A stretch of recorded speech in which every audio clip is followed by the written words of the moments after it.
Hello, मैं doctor कल्पना उपन्नू। काफ़ी समय से मनोवैज्ञानिक विषयों पर अलग अलग चर्चा करती आ रही हूँ। आज मैं आप लोगों के समक्ष एक ऐसा विषय लेके आई है जो हमारी समाज में एक घुन की तरह लग गया है। वो है रिश्तों के बीच शक। पति पत्नी के बीच बिना बोले वो सब बातें एक दूसरे की समझ जाएं, ये बड़ा काल्पनिक लगता है, प्रैक्टिकल नहीं है। मैरिज एक पार्टनरशिप है जिसके अंदर बिना बोले ये उम्मीद करना कि पति पत्नी या पति उसकी सारी बातें उसकी वाइफ समझ जाए या पार्टनर का दूसरा समझ जाए, और उधर से जवाब मिलता है पत्नी का कि मैं तुम्हारी माँ नहीं हूँ। क्योंकि आप किसी भी रिश्ते को चलाने के लिए सपोर्ट और कोऑपरेशन दोनों की बेहद ज़रूरत होती है।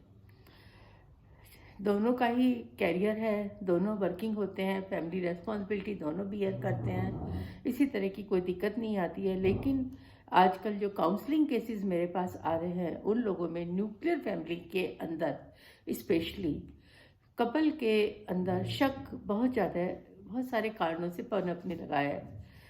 इसका सबसे बड़ा कारण जो मैं समझती हूँ वो ज़्यादातर कपल एक दूसरे से कुछ बातें छिपाते हैं। जैसे फॉर एग्जांपल नाइट आउटिंग की बात यदि की जाए तो नाइट आउटिंग के समय यदि कोई मेल एक अपने चारों ओर बैठी हुई बहुत सारी महिलाओं के एक समूह के साथ आसपास होने की वो कल्पना भी करता है और वो अपनी गर्लफ्रेंड या वाइफ से वो चीज़ें शेयर भी नहीं कर सकता, तो और वो उसको पसंद चाहता है कि सपनों में उसके साथ होता रहे। और कारण इसका सबसे बड़ा कई बार ये होता है कि आपका लाइफ पार्टनर में कम्युनिकेशन गैप होने के कारण वो उन चीज़ों में इंटरेस्ट भी नहीं लेता है, तो वहाँ पर लोग बातें जो हैं छिपानी शुरू कर देते हैं। वहीं पत्नियाँ अपने पार्टनर से यह बात छिपाती हैं कि उन्होंने अपने नाइट आउट के समय या कहीं बाहर जा रही हैं तो अपने किस ओल्ड फ्रेंड के साथ या अपने फ्रेंड्स के साथ कहाँ पर टाइम स्पेंड कर रही हैं, कितना पैसा खर्च कर रही हैं। ऐसी बहुत छोटी छोटी बातें होती हैं जो वो छिपाना शुरू करते हैं। इस छिपाने से क्या होता है, एक शक का कीड़ा हमारे अंदर बहुत ही तेज़ी से जनरेट होना शुरू हो जाता है और ये कीड़ा हमारी लाइफ को, दोनों की ही ज़िंदगी को काफ़ी हद तक परेशान कर देता है। मान लीजिए आप हस्बैंड घर पे आया है, उसकी कमीज पे कोई बाल चिपका हुआ दिखाई दिया, कोई लाल निशान दिखाई दिया, कोई इस तरह का चीज़ देखी, या पत्नी को उसका बॉस छोड़ के चला गया, तो ये सब चीज़ें तुरंत मोबाइल चेक करना शुरू कर देते हैं और दूसरा पार्टनर उसके बारे में उसकी जासूसी करना शुरू कर देता है।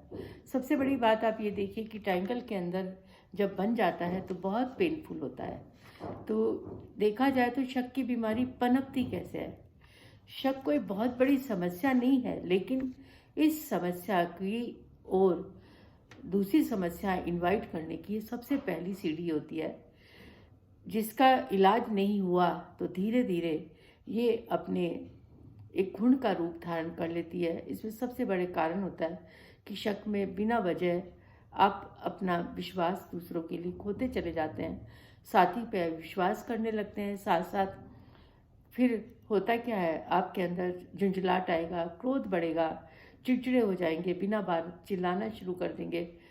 कभी कभी शारीरिक रूप के लक्षण भी दिखाई देने होते हैं, जैसे बहस झगड़ा के साथ साथ क्या करते हैं, लोगों का बीपी बढ़ जाता है, घबराहट होने लगती है, गला सूखने लगता है, साथ साथ बोलचाल वो लोग बंद कर देते हैं, कितनी बार मारपीट की नौबत आती है, इतना झगड़ा हो जाता है शक को लेके, या उन लोगों में तलाक तक की हालात भी बनने की कंडीशन बन जाती है। लेकिन ये शक आता क्यों है, इसका सबसे बड़ा मनोवैज्ञानिक कारण होता है फीलिंग ऑफ इनसिक्योरिटी, असुरक्षा की भावना।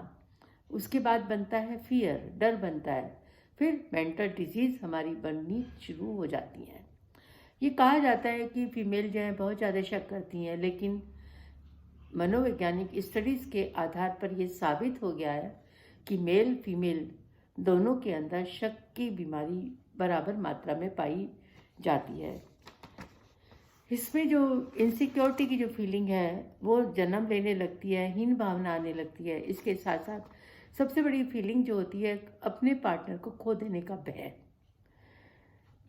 कि कहीं इसका अफेयर तो नहीं चल रहा है, कहीं किसी के साथ पैसा खर्च तो नहीं कर रहा है। ये सब चिंता और शक का कारण बनते चला जाता है। इसमें सबसे बड़ा कारण ये होता है कि आप किसी को ज़रूरत से ज़्यादा पकड़ के रखते हो, तो रिश्ता टूटने के कगार पे आ जाता है।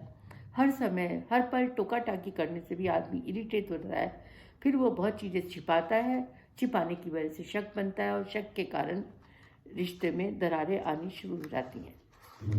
शक के बहुत सारे कारण होते हैं। किसी के बारे में यदि आप घर पर जाते हैं और किसी के बारे में बहुत ज़्यादा बार बार उसी व्यक्ति को लेके आप बार बार चर्चा करते हैं, उसी के बारे में बातें करते हैं, तो शक पनपना एक बहुत ही मामूली बात होती है। इसके अलावा शक बनने का एक और कारण होता है कि आपका लाइफ स्टाइल चेंज हो जाता है। आप सडनली चेंज महसूस दूसरे देखना शुरू कर देते हैं पार्टनर, जैसे ड्रेस पहनने का स्टाइल, आपका बार बार झूठ बोलना, छोटी छोटी बातें छिपाना, ये सब चीज़ें शक की बुनियाद को जन्म देने के लिए बहुत ही महत्वपूर्ण होती हैं।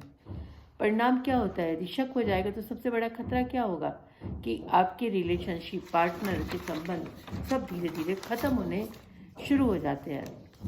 कई बार देखा जाए मेल के अंदर बहुत ज़्यादा यौन भावनाएं होती हैं। वो अपनी भावनाओं को, कल्पनाओं को अपने पार्टनर से शेयर इसलिए नहीं करते हैं कि कहीं पत्नी उन्हें घृणा की दृष्टि से ना देखना शुरू कर दे, शक करना शुरू न कर दे, इसलिए वो चीज़ें अपने मन में रखते हैं।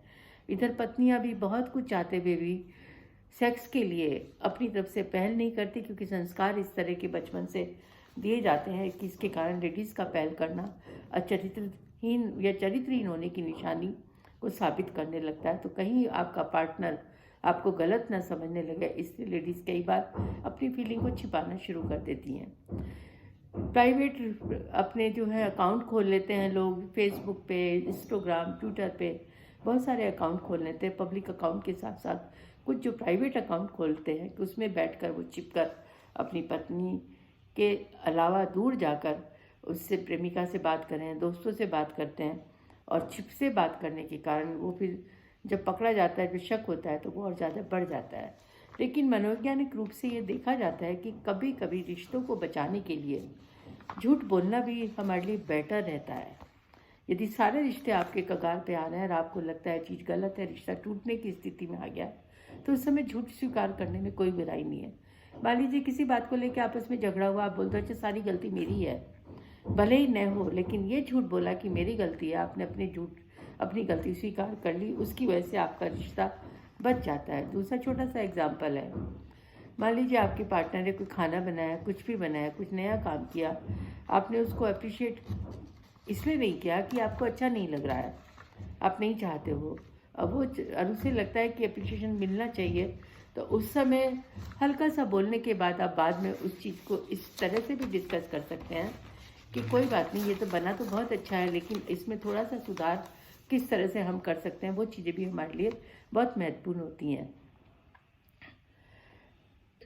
शक तब और भयंकर हो जाता है जब व्यक्ति नहीं तो जब पूरी परिवार टूटने की नौबत आने लगती है। इसीलिए एक सीमा से ज़्यादा शक को कंट्रोल करना या भारी पड़ रहा है तो वो आपके लिए बहुत ही ज़रूरी होता है। उसी समय चीज़ों को पूरी तरह से क्लियर कर लेना बेटर होता है। बहुत ज़्यादा किसी को बांध कर रखने से संबंध बनते नहीं हैं, वरना रिश्तों के बीच में दरारें आने लगती हैं।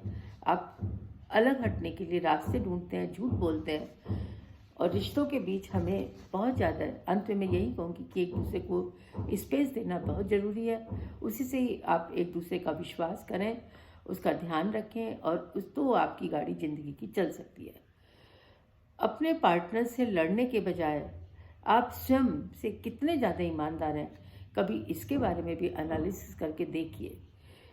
कभी कभी शक की समस्या इतनी ज़्यादा बढ़ जाती है कि पार्टनर को अपना जॉब करना में कंसंट्रेट करना, दूसरा डिसीजन लेने में बहुत ज़्यादा कठिनाइयों का सामना करना पड़ता है। ऐसी स्थिति में मैरिज काउंसलर के पास जाकर आपको अपनी चीज़ों को काफ़ी हद तक बिना झिझके बताकर सॉल्यूशन पाने चाहिए। यही आपकी लाइफ को बचा सकता है। बेहतर है कि शक को पनप ही मत दीजिए, ईमानदारी से अपनी ज़िंदगी को चलाइए। जहाँ ऐसी स्थिति आती है वहाँ उसको जल्दी से सॉर्ट आउट कर लीजिए। आज के लिए बस इतना। Have a good luck, good day for you.